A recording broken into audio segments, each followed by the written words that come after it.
franchement, je dois vous dire que cette nouvelle série issue de l'univers Star Wars, consacrée sur le personnage Darth Maul, m'a totalement surpris, mais dans le bon sens du terme. Et cela dès les premières minutes. La claque visuelle est là. On sent clairement une montée en gamme par rapport à Star Wars The Bad Batch. Là où Bad Batch justement était déjà solide, ici on est sur quelque chose de beaucoup plus abouti. Je dirais même presque cinématographique. Les décors, les jeux de lumière, toutes les ambiances urbaines sont topissimes. En fait, tout respire une réelle dimension artistique. Et cela se voit. Toute l'animation dans Darth Maul, Shadow Lord est totalement immersive. Mais au-delà de la technique, c'est surtout le ton qui change complètement. On est clairement dans une série beaucoup plus dark. Par rapport à tout ce qui a été présenté en animation dans l'univers Star Wars, là c'est très sombre. Beaucoup plus adulte, avec des thématiques beaucoup plus dures. Et plus politiques également. On rejoint vraiment l'esprit des longs métrages. Et c'est hyper rafraîchissant, on va pas se mentir. Toute la série explore des zones qui étaient jusque-là peu traitées. Notamment les bas-fonds criminels, la montée de l'Empire, et évidemment, le personnage en titre de cette série, Darth Maul. On va pas se mentir, Darth Maul est un personnage que j'affectionne particulièrement. Selon moi, c'est l'un des personnages les plus fascinants de l'univers Star Wars.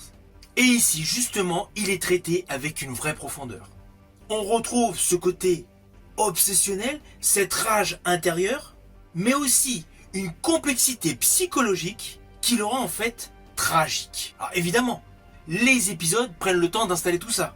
Du coup, le rythme est un petit peu rapide. Mais implicitement, ce n'est pas du tout gênant. Et en plus, il y a beaucoup de références à tous les longs métrages Star Wars.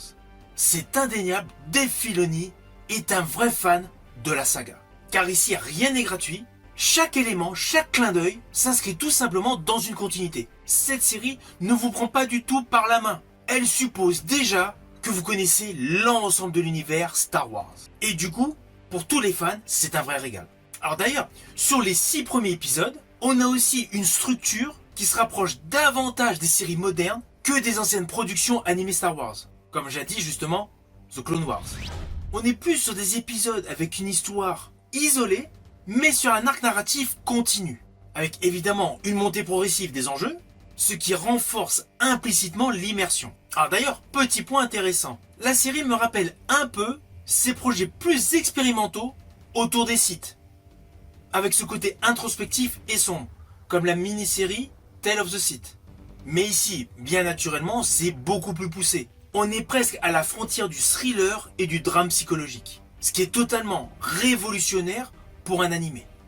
Et puis il y a ce personnage du vieux Jedi, discret mais marquant. Alors on va pas se mentir, dès le premier épisode, j'ai deviné que c'était un vieux Jedi.